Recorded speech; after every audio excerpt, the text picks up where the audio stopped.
Hello again on this snowy weekend. You can see the snow in the background. It's very, very cold, but happy to be in here. This is a different wine again. This is from Oregon. So it's a Pinot Noir from Oregon, property called the Hundred Suns. One of the first videos we did as part of this whole effort, almost 2 years ago, was the same exact wine. It was 2015. It was a short French video that we just made amongst ourselves. And I liked the wine so much that I went out and bought some more. This is 2017. I haven't had a chance to have any since. So I opened this bottle and I'm just really enjoying it. So we're going to talk about this. 100 Suns is basically the number of days between the flowering and harvest. So that's kind of how they came up with the name. Young couple from Oregon. They moved to Oregon 15, 16 years ago. Then he was working at Beaufrere. He was the winemaker. Then they started making their own wines in 2015. They were buying grapes and assembling. They have different single vineyard bottling, and this is in assemblage from different vineyards. So it's not single vineyard.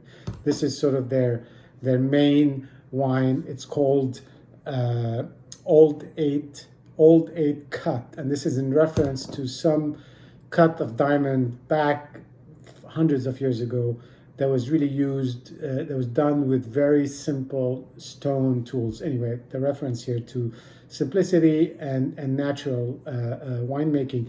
They're very focused on natural winemaking, on simplicity. For them, winemaking, the verb making is a bit of a problem. So they do very little wine making. They let the wine speak for itself. It's natural, indigenous yeast, unfined, unfiltered. They bottle it using gravity after 11 months. And all that kind of good stuff. Not very high in alcohol, about 13%. And it's just, they've done really well in the last, since they started. They just bought a vineyard, I think, a couple of years ago. So they're gonna be expanding with some of their own fruit. Anyway, you look at the color. It's very light. I know it's hard to tell with all the background, but it is light. It's got more of that sort of Pinot Noir, Oregon Pinot Noir lightness on the pink. In the pink tones, and it's very young, so you're not going to have anything unusual in the color, but it's even though it's unfined, unfiltered, it's still very clear. It's about 30 to 50% whole cluster depending on the year. The nose is very floral, and that's just what I find really fun sometimes with these wines. It's very young, and maybe that's why, but it's very floral. It's just, fun. It's got a little bit of that tangerine / orange peel notion. It is, the fruit is there a little bit too, but more on the sort of raspberry, maybe strawberry side of things. But what you get really primarily is just kind of this notion of happy floral, happy fruit.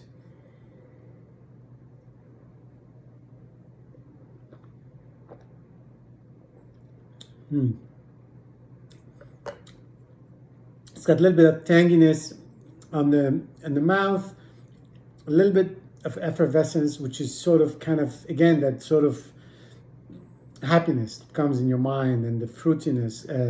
It's very, very fine tannins, really almost imperceptible.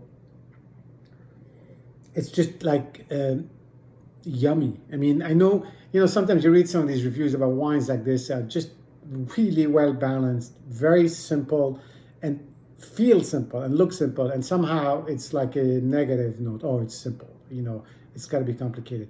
I think it's very hard to make a wine that's good, that comes out as simple and good without really coming off as unsatisfactory or too simple. So I really have to hand it to these guys.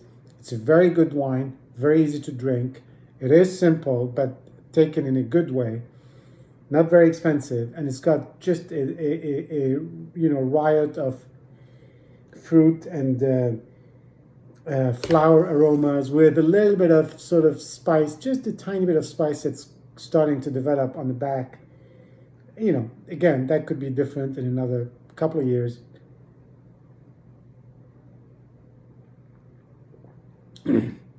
But this is a fun one. I liked it the first time.